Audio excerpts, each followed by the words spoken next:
Now, a couple of weeks ago at this point, I posted a video where I had a lot of fun at the expense of our friend Dan Barker. Dan Barker, it seems, appeared on an Oprah Winfrey broadcast, I kid you not, sometime around circa 1983, 1984, with this girl at the time named Annie Gaylor, who was also an anti-theist, atheist, who later went on to become his wife. I guess they're still married now. I still haven't bothered to check that out, but I assume they're still married. Maybe they are, maybe they're not. Now, one of the interesting observations that I made, yeah, and I said that was 20 years ago, and it's a lot more than 20 years ago. I apologize for saying, I think I said 4 times in that video. It's almost 20 years ago. But one of the interesting observations that I made in the, yeah, it's a lot more than 20 years ago, Craig. Yeah, thank you. Thanks for pointing that out. Now, in the video, I said about 4 times it's 20 years ago, and I may not have corrected myself, actually. I don't remember if I actually did. So, circa 1983, 1984. But what was so interesting to watch this, there's 2 observations that struck me, and I think they're both profound. First of all, at first glance, if you didn't know any better, remember, atheism was relatively new at the time. This was a new thing to the people in the audience. They were processing this in ways that, 20 years from now, 30 years later, they would process differently, but this was relatively new. And at first glance, it offered what seemed the illusion of formal rigor. Annie, in particular, answered a couple of questions.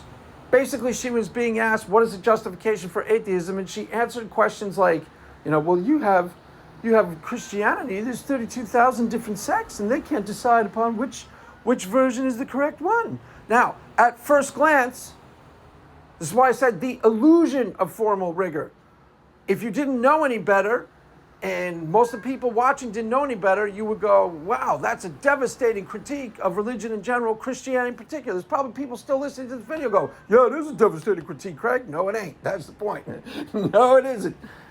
If you didn't know any better, as you come to explore the topics and delve into some of their criticisms, the other one she offered up, like that one's famous, okay? I've heard Matt Dill Hunty offer that one as recently as 2 weeks ago in a debate. I'm not saying the debate was 2 weeks ago, but I heard him bring that up 2 weeks ago on something I was listening to. And that was my other observation, that you could literally copy and paste Dan Barker and his wife and the criticisms they were offering then, put them in a YouTube video today, and nobody would notice any difference. Nothing has changed. Nothing has changed. The other criticism she offered was like, the first 4 of the 10 commandments aren't really moral at all. It's about worshiping the right God, something like that. Nothing has changed. You could have copied and pasted those 2, put them in a YouTube video today. Nobody would notice any difference between then and now. 40 years. 40 years gone by, not a single thing has changed. The arguments are virtually identical. And once you get past the point that at first glance they seem, wow, those are really powerful critiques of Christianity, they're actually criticisms without content. Yeah, 32,000 different things. Remember, she was being asked, basically, what is your justification for atheism? She may as well have answered, I don't really have one. Why? Because the answer doesn't really fit. There are 32,000 different denominations. What on earth has that got to do with the ontological status of God? Literally zero. I think I already pointed this out in the last video. For example, one of the most famous theological disputes of all time is Eastern Orthodox versus Roman Catholicism. They both believe in God, and they both believe in virtually the same God. So what are they arguing about, Craig? A lot of different stuff, but it ain't the ontological status of God, which means their disagreements are completely irrelevant. To what? To atheism. To any form of justification for atheism. She was basically being asked, why are you an atheist? Present to me some rigorous justification for the position of atheism. And she came back with something that at first glance seems rigorous, but under further examination falls apart completely as irrelevant. That's my point. Irrelevant to what? To the ontological status of God. Now, if you're an atheist, that might be an eye-opener for you. Why? Because you guys have been, like I said, throwing these irrelevant talking points around for 40 years, gaining a lot of mileage out of them. Well, the days when you gain mileage out of them are going to end. Why? Because they aren't relevant. Once you apply real critical thinking to what was actually being discussed, ontological status of God, her answer falls apart as anything relevant to what she was asked. It's not. She was being asked, why are you an atheist? What is the justification for atheism? The fact that Christians can't agree on, different theological constructs is of no relevance whatsoever to the ontological status of God. Most of the time, the disagreement isn't on ontology. For example, with the Eastern Orthodox versus Roman Catholics, it's about, stuff unrelated to the ontological status of God. Whether the Pope should be in charge of the church. Whether the Pope is infallible, whether he should be in charge of the church, whether church authority should be centralized or whether it rests in, with Eastern Orthodox, it's according to the church fathers, the Papadocians or something like that. I don't really know it all that well, but I know that I have some awareness of the disagreements, and none of them are about ontology. So her answer, while at first glance seems really smart and intelligent, and I'm sure it was catnip, the reason why this caught on is because there was probably someone sitting in the audience right there who was sick of church, fed up with his local church, doesn't want to go to hell for listening to New Kids on the Block, and just itchy trigger fingers, just waiting for somebody to give him a good reason to quit church and say, yeah, see, these guys have no good answers, God doesn't exist. And it looks like she offered a good reason, but she didn't. That's my point. Now, fast forward to today. As I've said, I've already covered a lot of this ground, so I'll be very brief on this. The reason why it was successful is because there was a big, fat, juicy, easy target known as fundamentalist Christianity, who instead of correctly observing whether the arguments being presented had anything to do with ontology and reality check 99 times out of 100, they do not. Check almost anyone on any atheist channel you come across. Today, this holds true. Nothing Dan Barker and that girl were offering has changed very much. That's the point. Literally, you could copy and paste them, put them in a YouTube video today. Nobody would notice. Nobody would say, hey, isn't this the same thing you've been saying 40 years ago? Weren't you saying the same old crap 40 years ago? Yeah, I was, as a matter of fact. Go look at Oprah Winfrey. Nothing updated at all. And it's ground down into a stalemate. At first, it was really, really successful. Why? Because you had your big, fat, juicy target. Fundamentalist Christianity. And you had people willing to defend the statements at first glance. The one that still gets some traction today is the Old Testament slavery one. That's why they make 50,000 different videos about it every other week, it seems like. There's a New Testament, the Old Testament slavery, the Old Testament slavery video. Oh, 5-hour stream. Oh, can't wait. I got to about 5 minutes of it and I'm like, okay, I'm done with that. Why does that one get some traction today? For the same reason that there are people willing to defend rather than just cede the point. The Old Testament endorses slavery. Okay, maybe. And your point is? I said the Old Testament endorses slavery. Controversy. Yeah, okay, maybe, probably. And your point is? What's that got to do with what? With the ontological status of God? Literally zero.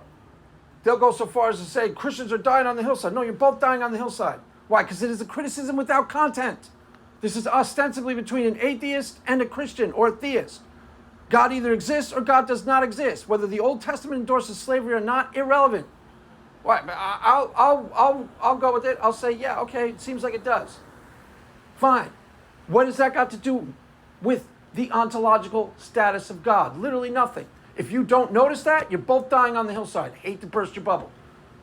You both aren't too swift in the upstairs. It's not just that. It's not just the fundamentalist Christians going, no, it doesn't endorse slavery. It's indentured servitude.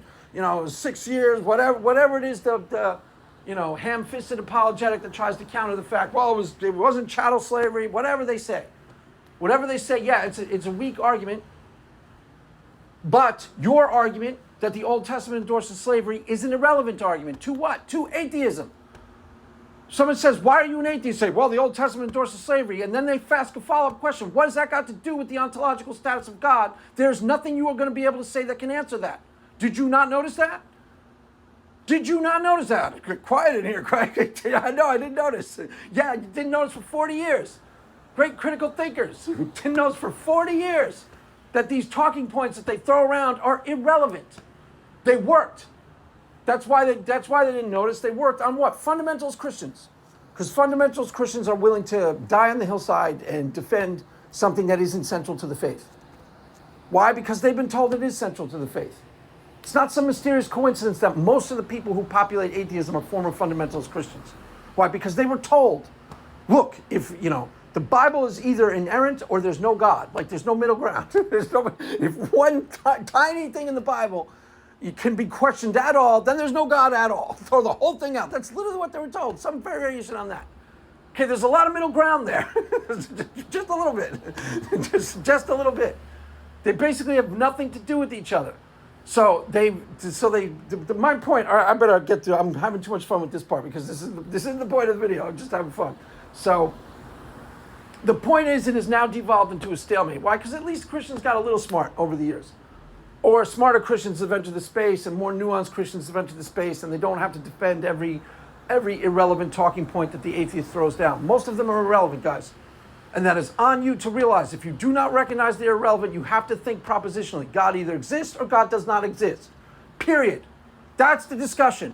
It isn't whether Christianity is, the greatest religion ever, whatever. It's not that. The discussion is God either exists or God does not exist.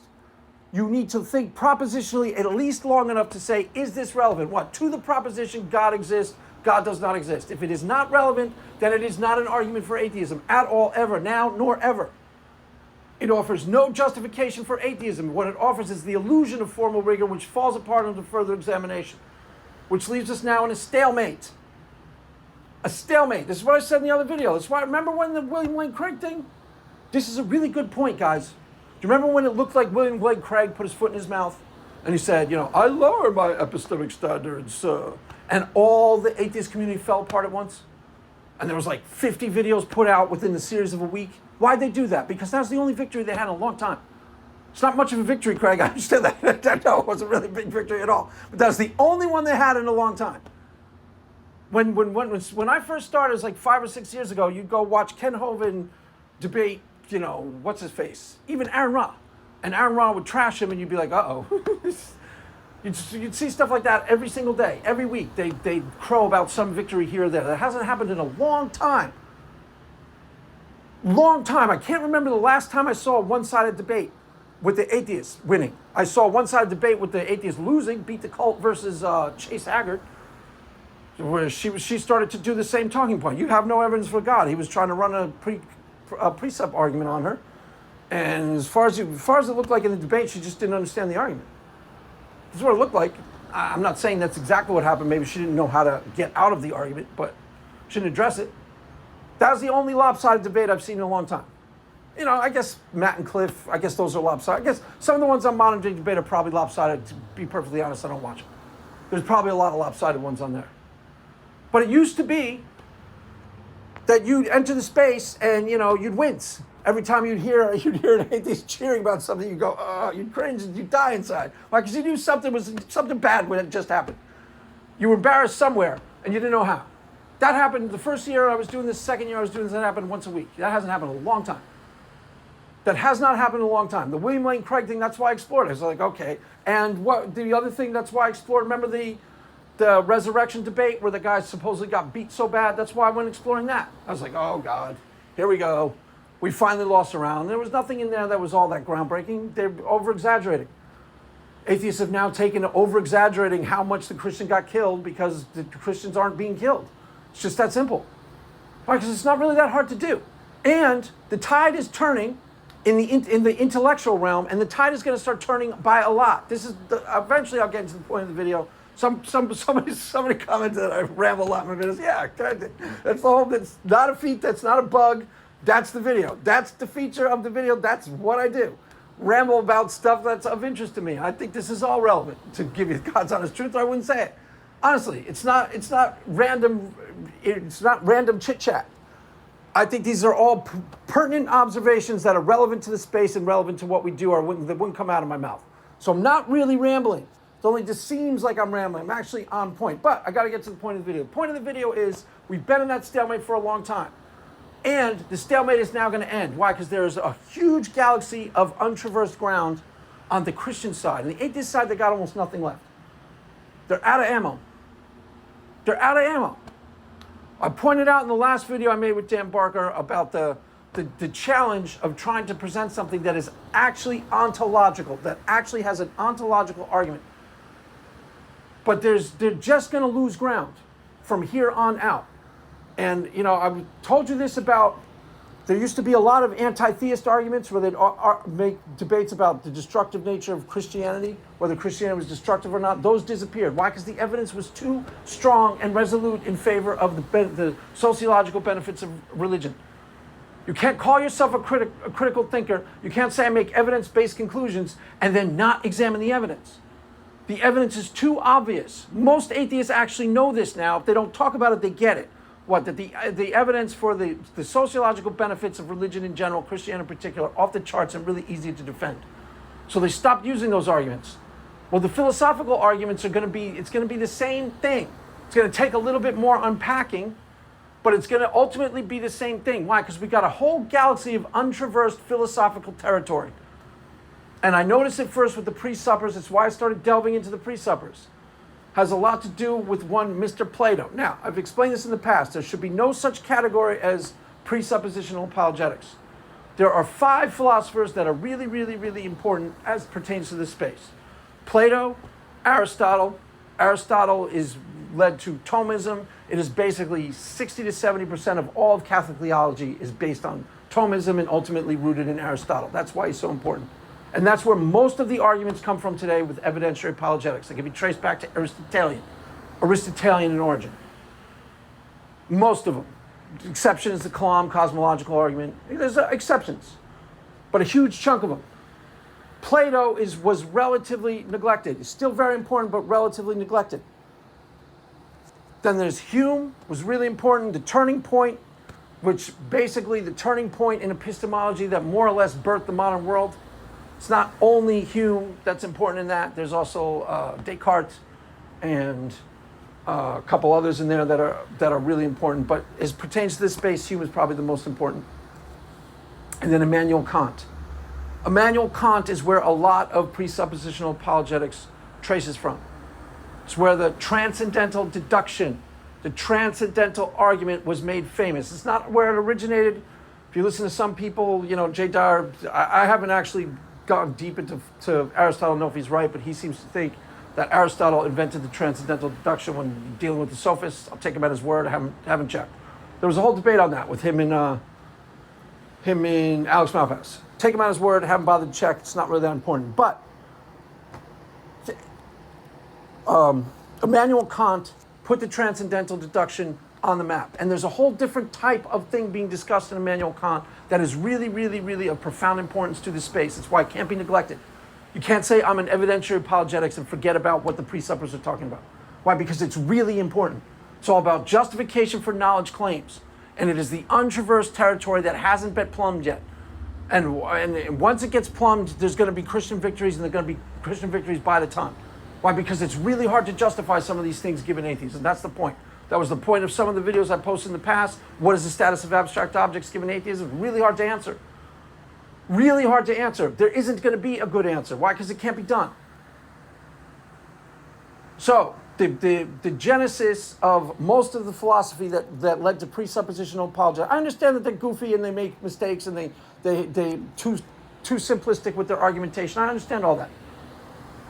I'm just talking about the underlying philosophy. It needs to be unpacked correctly, and not a lot needs to be done to break the stalemate. So, the example I used that there's no such thing as presuppositional apologetics in the last video, I thought this was a really, really sharp example. Okay, who is the most famous evidentiary apologetics? William Lane Craig, correct? Okay, what's his most famous argument? Don't say Kalam. Kalam cosmological argument. Okay, fine. That's his most famous argument. So his second most famous argument is what? The argument for morality. Morals exist. I forget his exact formulation. His is, objective morals exist, therefore God exists, something like that. As I said, that is a presup type of argument, can easily be reconstructed. God is a necessary precondition of objective morality, therefore God. Bang. Is there a benefit to doing it that way? I think so, yes. So let's take a look. Now, this is just my first attempt. As I said, there's a whole galaxy of untraversed philosophical terrain in here. This is very, very underdeveloped territory. So in 40 years, this is the thesis of this entire particular video. In 40 years, the atheist talking points have changed not one iota. Go to an atheist YouTube today. If you don't believe me, you'll see somebody say there's 32,000 different denominations. You guys can't agree on anything. As if that offers some type of justification for atheism. It does not. It did not in 1983. It does not today. Why did nobody notice that for 40 years? Because they say they're good at critical thinking, and point of fact, they're terrible at it. Most of them learn their critical thinking by fundamentalist Christianity, where they're really bad at it. So critical fundamentalist Christians are worse. Atheists are pretty bad. Why? Because they don't want to know. The reason why the Answers from Reason crew are actually pretty good at critical thinking is because they want to know the truth. They will look at the truth even if the truth undercuts their position. That's what critical thinking entails. It's more about character. It's more about willing to see than it is super intelligence. They may be super intelligent, but that's not what it's about. You know, you've all seen the smart person who is actually really, really, really hard to convince of something. Why? Because he has 1,000 different machinations to avoid the truth. He's much better at truth avoidance. Why? Because he's intelligent. You all know that person, right? Okay, that's what it's about. That's what critical thinking is actually about. It isn't about intelligence. It's about being willing to see the thing that makes you a little uneasy to see. And most of the atheists are spouting out talking points to this day. This is why I do not watch the content creator videos. Why? Because they're completely irrelevant. I'm literally 5 minutes into the video and I'm like, God, this is absolutely idiotic. And you have no idea that it is. This is a total waste of time. So much so I can't even bother watch 20 minutes of it because it's so profoundly off and you have no idea about that. And yet you're going to turn around and pretend that you're a critical thinker. Why? Because you got some Noah's Ark Christian that you're going to, pretend that you're smarter than. Maybe you're smarter than that guy. That's fine. Godless Liz does that every single day. Beat the Cult kind of does it. I don't want to just beat the Cult because I like her. I think she's nice, actually. She is. She strikes me as nice. But she does the same thing. That's why it wasn't a big surprise. I think Ron said it was a big surprise that she got manhandled in that debate. Why? Because, she does the same thing. A lot of atheists think they're a lot smarter than they are. They talk about science. They don't know science at all. Ask them to explain what the wave particle duality is. They'll have no idea what you're talking about. Mr. Science, yeah, what's a wave particle duality, Mr. Science? Prior to measurement, the particle exists as what? Wave probability, right? Yeah, sounds good, Greg. Sure, whatever. I swear to God, go watch some of the videos on quantum mechanics. They're dismal. You guys have no idea what they're talking about. They have no idea what they're talking about. They trash Inspiring Philosophy. Inspiring Philosophy's videos on quantum mechanics are really good. A couple of mistakes in there, but they're a solid B+. And Johanna Rotz, don't even get me started. The guy's great at physics. So they're like, beat the Cult does that. She said, our Christian, she asked a question. That's why I take a couple swipes at her. It's fair territory. Because she's asked general questions. Are Christians so dumb and unscientific? She's asked those of Twitter. Are Christians just ignorant of science? I bet you $1,000 she couldn't tell you what the wave particle duality is. Don't even get me started on Godless Liz, because she couldn't even get near it. She couldn't even get near it. Johanna Rotz and Godless Liz are not the same person. One of them is a first-rate intellect. The other is a ditzy blonde. I'll let you piece together which one's which. Skating by in her looks. She is good-looking, I'll give her that. She is. She's pretty good-looking. Make sure my wife isn't around because I'll get in trouble. Ow, ow, I didn't say it. I meant you, sweetheart. Ow, ow, ow. So, where was I? Okay, so let's build a better mousetrap. Reconstruct. Every argument that the Christians have used can be reconstructed, or most of them can be reconstructed, be better than they were before, stronger, faster. So let's take a look-see at, instead of me just rambling around. I have a good time. That's part of why I make these videos, because it's fun. Once I start talking, can't shut me up. It's part of the point. That's part of the point. Get me to party. Used to get 10 beers in me. I could hold court. What they used to call hold court all night long. All night long. All night long. All night long. We're going to party, fiesta, forever. I forget how that song goes. That was a fun little ditty. I think it was Lionel Richie. So we are reinventing the moral argument for God, trying to make it better than it was before, stronger, more powerful. Let's take, for example, a famous atheist known as Matt Dillahunty. Matt Dillahunty, yes, one of the better known atheists out there. Now, there are two versions of Matt Dillahunty. He will tell you there's not, but in fact there is. There's a goofy, in-your-face, aggressive thug, Matt Dillahunty, who hangs up on you and you jackass, and misleads you and basically runs street tactics on people all day long. And then there's the somewhat civilized and intelligent Matt Dillahunty, who's been in debates and could actually be somewhat of a gentleman. That version doesn't appear all that often, but he's there, he's out there, who calls himself a humanist and is somewhat of a thinker, thinks a little bit past, just these daily stuff. So I watched him in debate with Randall Rouser, for example, and I'm pretty sure the civilized, intelligent Matt Dillahunty showed up for the entire debate. Now, let's not overpraise it. He's not Shannon. He's not exactly Noel Coward. He's not that civilized and intelligent. He's just better than the goofy thug who interrupts people on his shows. He's better than that guy. A lot better. So, one of the things he was talking about was his justification for being a humanist. Now, remember, this is a deconstruction of the William Lane Craig famous moral argument, and we're going to take a look.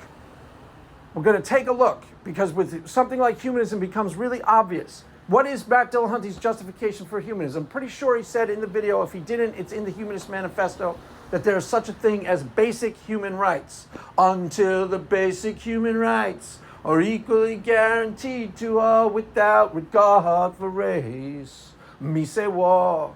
And until the color of a man's skin is of no more significance than the color of his eyes. Me say war. I might have said this already. I did that once in karaoke, killed it. Killed it. There's only a handful of times that I really ripped in karaoke. That was one of them. No one was ready for my bum rush on that jam. And I even went into, the second part of the song is No More Troubles. No More Killer track, my gosh. We don't need no more troubles. What we need is love to guide and protect us all. If you're hungry down from above, we don't need no troubles. Oh my God, killer. Get that, listen to that in the right mood, it'll take you all the way there. It's phenomenal. So, basic human rights. Now, according to Matt Dillahunty, as expressed in his arguments for humanism, he literally does say, okay, that one of the great benefits of humanism is according to humanity. It's human ideas. Therefore, we can use the best and the most available scientific tools, and we can adopt the best ideas out there. That is what he thinks its great strength. It is also why it is its great weakness. Because if there's no such thing, basic human rights is what we're talking about. According to a humanist, according to how Matt Dillahunty just framed it, there's no such thing. Why? It is according to the ideas of man, the best available ideas at the time. If you remember your Declaration of Independence, a lot of you don't. I remember my, no, you don't. Remember the basic human rights. We consider these truths to be self-evident, that all men are endowed by their Creator with these rights, among them inalienable rights, among them life, liberty, and the pursuit of happiness, something like that. I'm not sure if that's the exact phrasing. But the key is, in the Declaration of Independence, they enshrine those rights on purpose in what? In your Creator. Why did they do that? Because in order for those rights to have ontological status, in order for them to be actually there, they have to be enshrined in God. Being enshrined in God is another way of saying intrinsic, unavailable to other human ideas, by virtue of birth, eternal, unchanging, yours by virtue of birth alone. Why? You are a child of God and you were born into this world, therefore you have basic human rights. If we go with Matt Dillahunty's argument for them, that they're just the best ideas thus far, that's literally what he'd probably argue, then they aren't there at all. Then there's no such thing as basic human rights. They aren't intrinsic. They aren't yours by virtue of birth. They're just the best available ideas that science has told us thus far. Then the next regime change, this is a real argument, guys. I know it doesn't sound like it at first glance, but really think about this argument, because actually this argument, thought about correctly and unpacked properly, is a killer argument. It's irrefutable.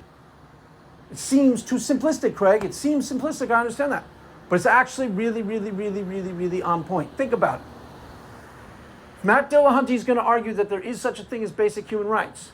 He either has to ground them in God or they aren't there. Why? Because if there's only two possible sources, they're either the idea of God, eternal, unchanging, yours by virtue of birth, intrinsic, nobody can take it away from you. Why? Because nobody else is God. Or they aren't there at all. Or they're man. There's only two sources. They're either ideas of God or the ideas of man. If they're the ideas of man, they're basically a fantasy. Why? Because there could be a better idea that comes around the next week, which means the next time there is a regime change, there go your basic human rights. Why? Because someone's going to say, well, we got a better idea. They're trying to do that now with the Constitution as it stands.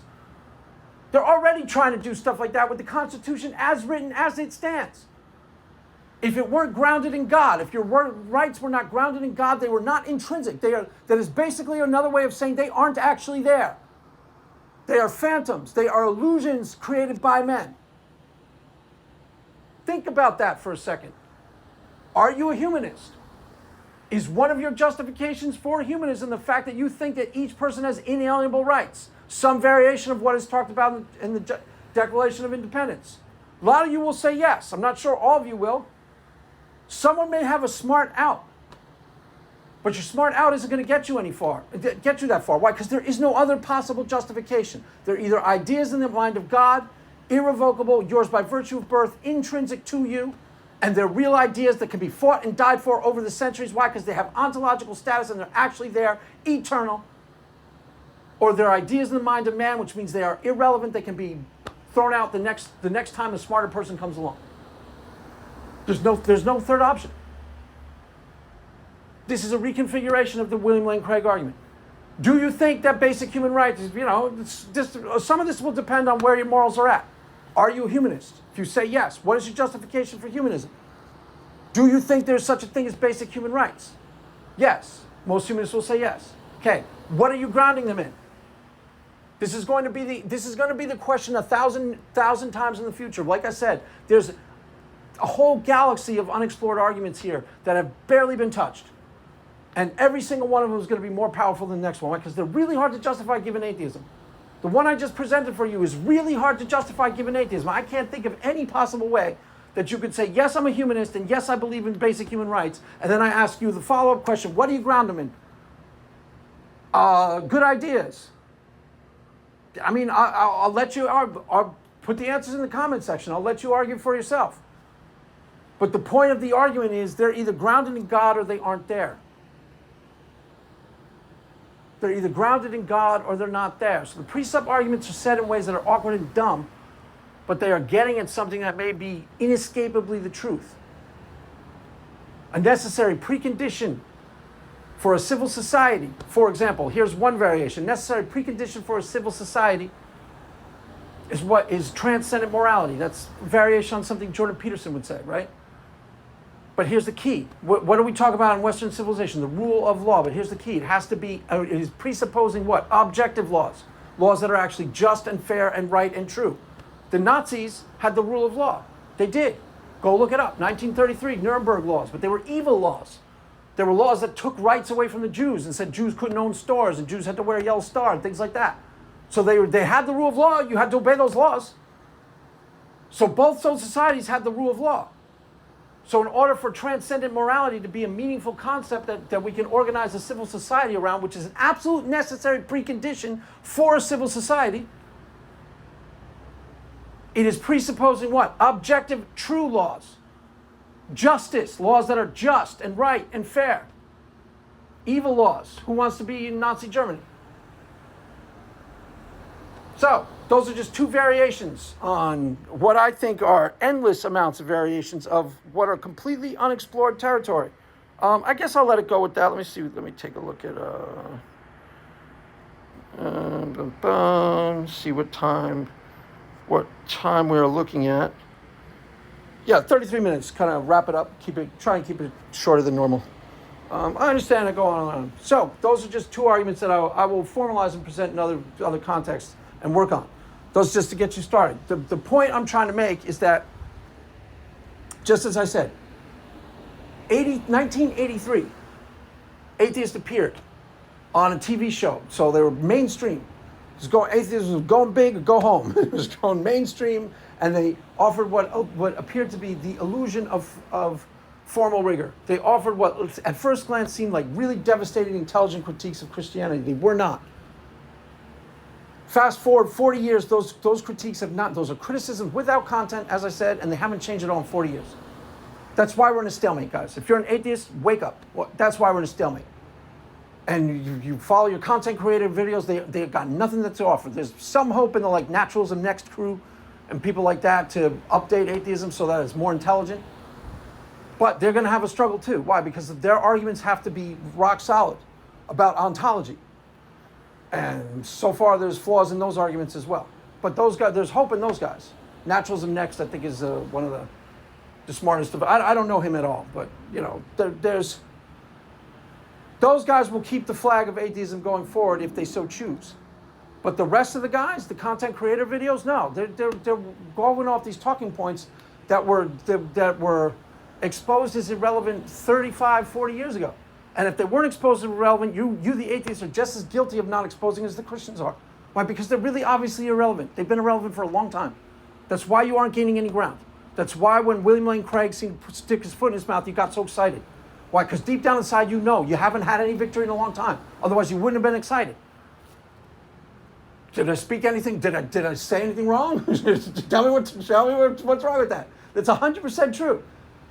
If you are winning something, you're a group of people against another group of people, and you're winning by a lot, and things are blowing up in your favor all over the place, you don't get excited about some sort of irrelevant, trivial thing like that. That's not a sign that atheism is strong. It's a sign that atheism is weak to the point of on its last legs. Really weak. Weak to the point of really weak. Why? Because that was irrelevant. And every atheist made a video about it. Or a bunch of them. And those same atheists will say stuff in their videos. I've heard them say this, like, the Christian arguments are so weak and we won this a long time, and they'll assert triumphalism assertions. That's not a sign of strength. These assertions of triumphalism, wow, so obvious, Christianity, so that's not a sign of strength. It's not. It's not.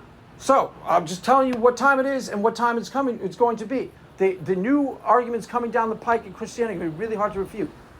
Are they going to move the needle? I don't know. I think they could. I think people become believers. Personally, I think it's because of religious experiences. That's what did it for me. That's what I think does it for you. If you're an atheist and you're sitting on the fence, seek and you will find, knock and the door will be open unto you. Humble yourself and say, God, if you're real, I want to know you. It's that simple. And then don't argue. When you start getting little hints that God is real, don't go, well, that was so obviously not God. Don't argue. Roll with it. That's how I think people become believers. They pray. I just heard, who's Godless Girl? What on earth, Godless Girl? Godless Girl, that happened to her. She started going, she literally said, God, if you're real, I want to know you. And she's some sort of a theist. And a cool and interesting one to boot. So it can happen, and that's how it happens. I don't think it necessarily happens by the arguments, but what I think the arguments are necessary for is because there needs to be some answers to a lot of these criticisms. First, the answer number one, atheism, this is a real answer, is that most of these criticisms are irrelevant. They're criticisms without content. They are irrelevant, and you can deconstruct that on your own. Put two sentences on your wall. God either exists or God does not exist, and then every argument match it up to those two sentences. Put it down in plain English. The Bible endorses slavery. God exists, God does not exist. Is this relevant to any of those two sentences? No, it is not. Why? Because God can exist and the Bible can endorse slavery at the exact same time. So it's not relevant. It's not an argument against, it's not a justification for atheism at all. The fact that they didn't notice that is because they don't want to notice it. They want to score easy fake points. We got a victory and Christians are willing to play along. Whoa, it doesn't endorse slavery. It's indentured servitude. I don't know. So don't be arguments about how it doesn't. I don't know. Just let it go, Christian. Let's let it out. Just say, yes, it endorses slavery. Yes, it does. It appears to endorse slavery. You win. You win. What did I win? Nothing. That's the point. So anyways, there you have it, kids. That's all for now. Mass is ended. Go in peace. Amen.